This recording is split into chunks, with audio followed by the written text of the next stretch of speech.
Hi, in today's video, I'm going to take you into the analysis of the most recent OET letter writing task which appeared in the OET exam held on 22nd Feb 2025. Let's have a look at the case note.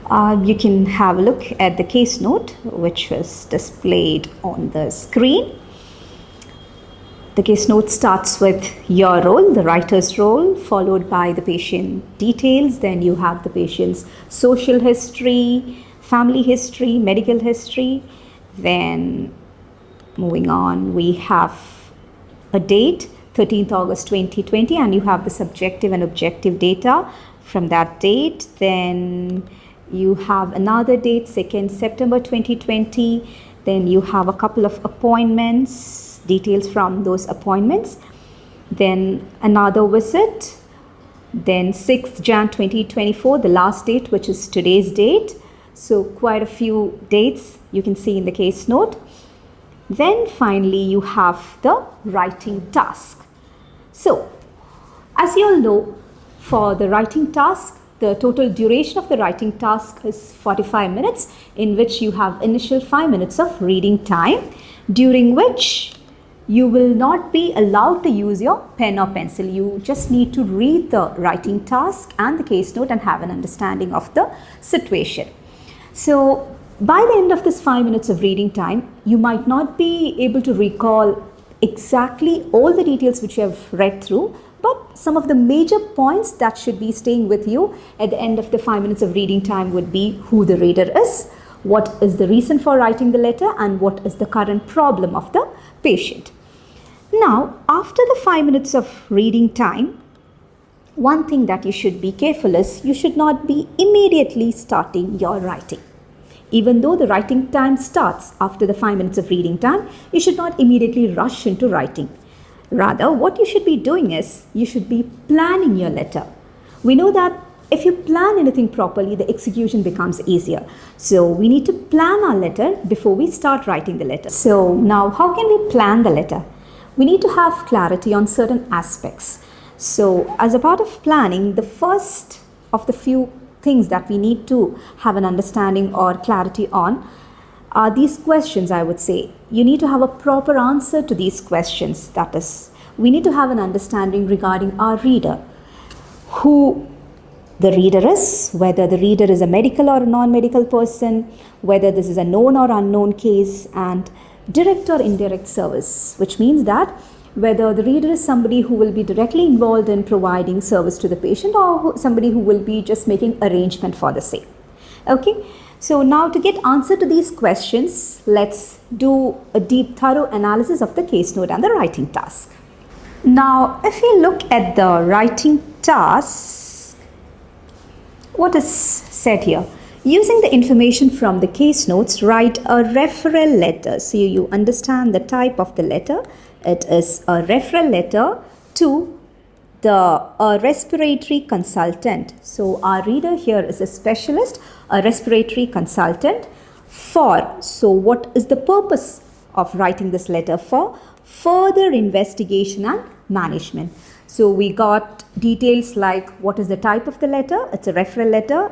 And of course, this being a referral letter, it's an unknown case. And our reader is a respiratory consultant, a specialist.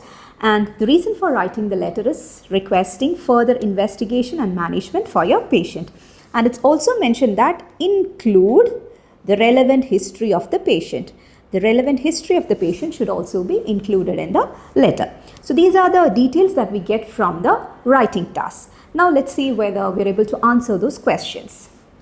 Now, who the reader is? The reader is a respiratory consultant.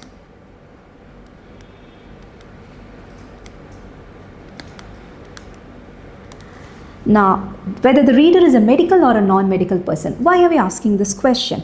To ensure that if the reader is a non-medical person, we should not be including too many medical jargons into the letter. So to ensure that, we do this checking. But in this case, the reader is a respiratory consultant. So of course, he is a medical person. And so we are free to include medical terminologies as and when required. Then the next question is whether it is a known or unknown case. Why do we need to do this differentiation? To ensure that if it is a known case, we should not be including any social background or medical history details. But here we have no indication that it is a known case. Instead, it is given in the writing task that it is a referral letter. So obviously, this is an unknown case.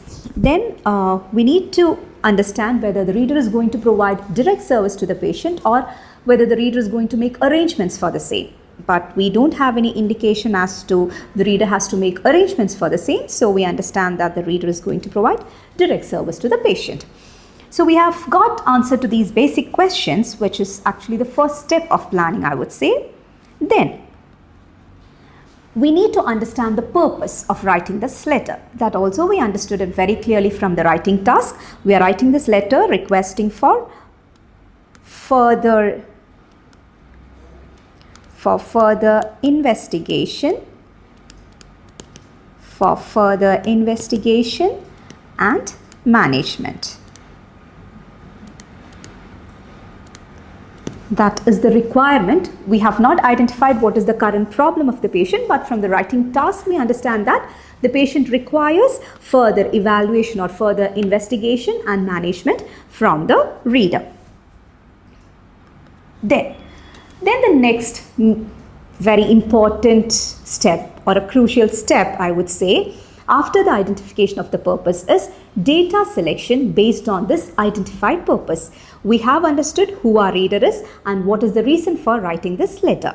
Now, based on this purpose or based on the reason for writing the letter, we have to categorize the notes from the case note as relevant, irrelevant or semi-relevant. That is, all those information which the reader might need to provide further management to the patient, we will be considering it as relevant detail, and then those details which are not at all necessary to the reader, we would label them as irrelevant details, and there might be some details which are not directly going to help the reader but might act as a supporting detail. Such details we consider as semi-relevant details.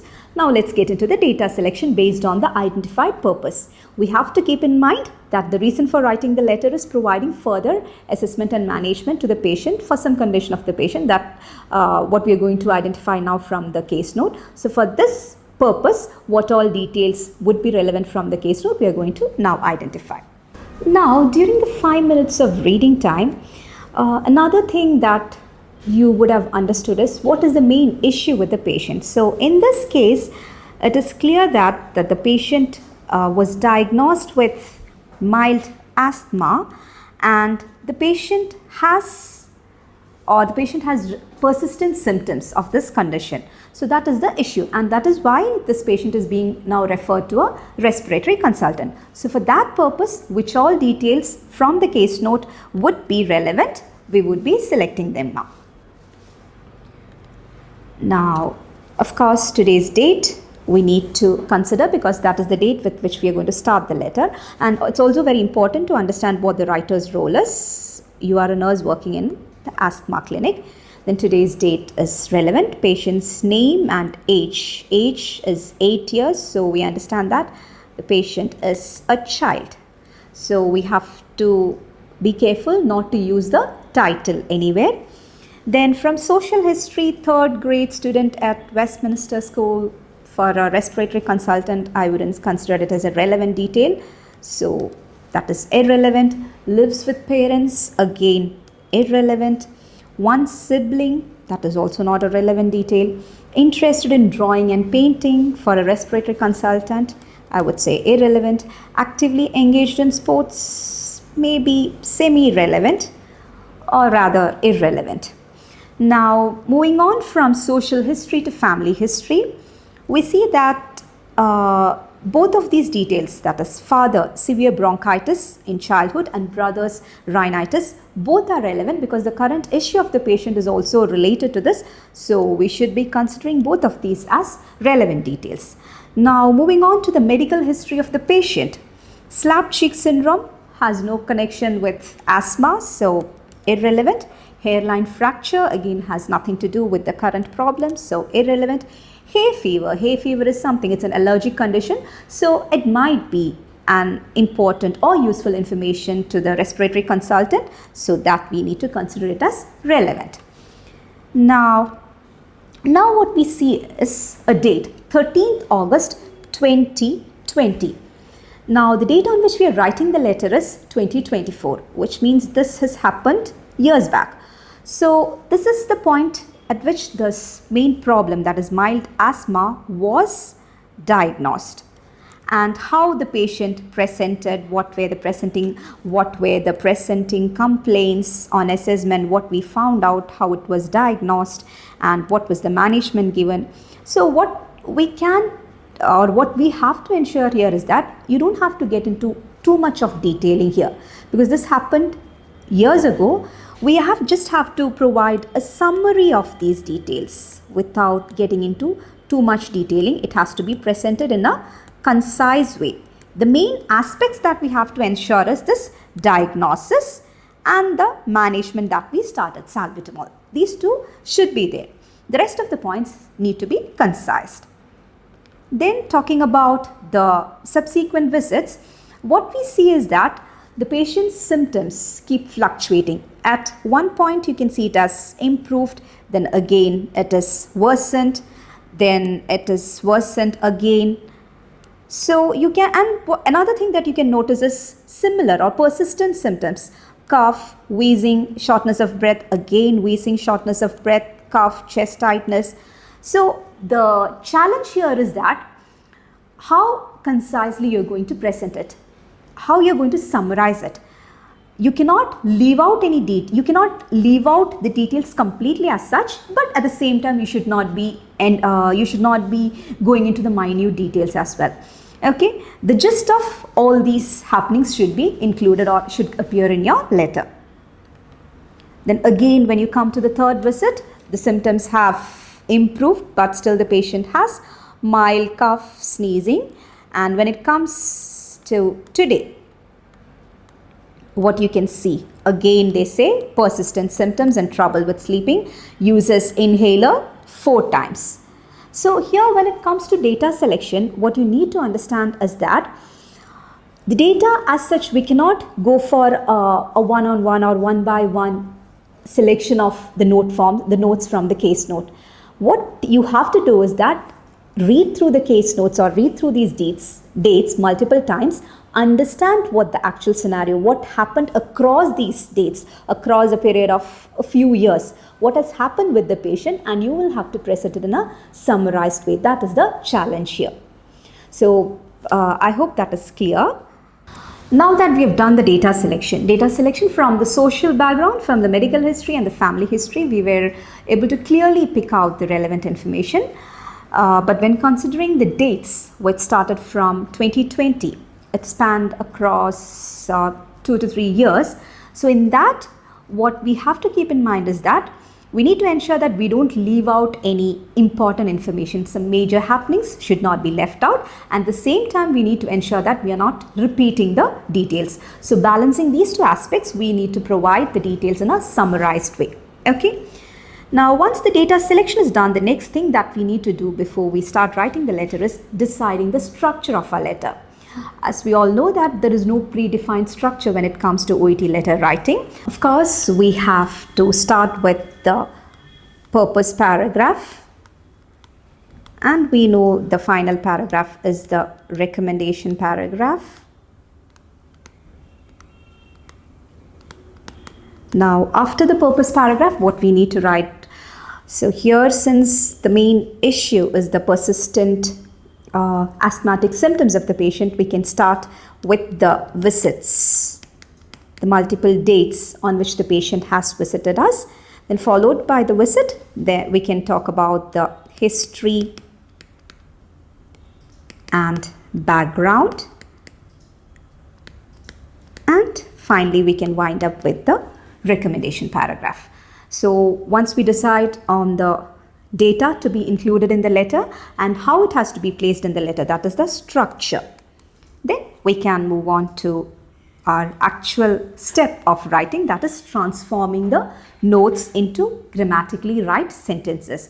Once you start making sentences, we have to ensure that we limit ourselves in the range of 180 to 200 words. And another thing that should be borne in mind while writing the letter is that we have to meet the assessment criteria. I hope you all know the 6 assessment criteria for writing. That the first one is purpose.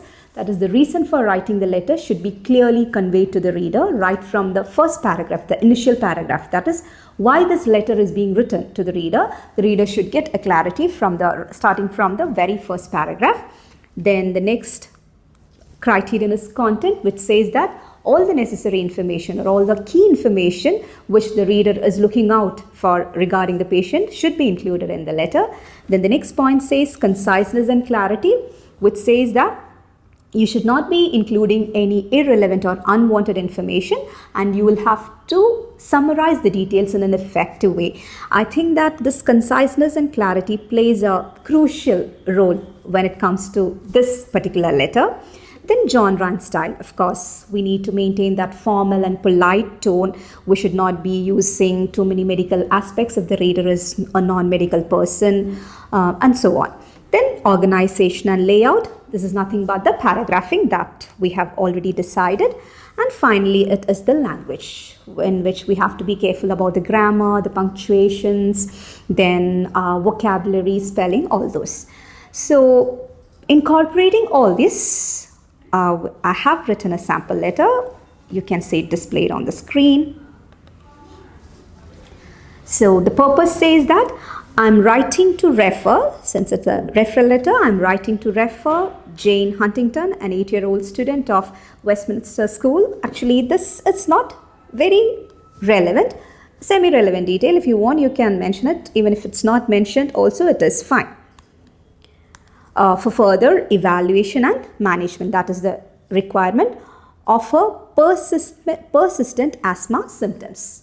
It's not just asthma. Asthma was diagnosed in 2020, and now what happens with the patient is the patient has persistent symptoms of this condition. So for that problem, you're requesting the service of the reader.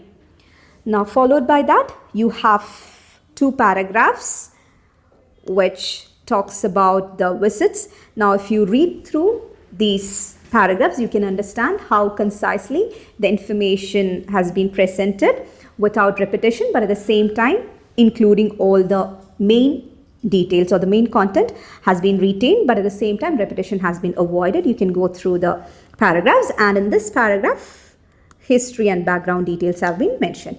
And finally you have the recommendation paragraph, which again reinforce that, requesting the reader's expertise evaluation to establish an appropriate management plan for the recurring asthmatic symptoms of the patient.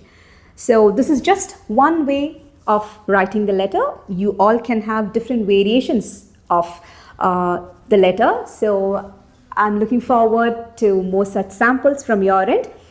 You can share it in the comments. So hope you found this video helpful. Stay tuned for more such videos. Thank you. Medcity International Academy. Trusted hands forever.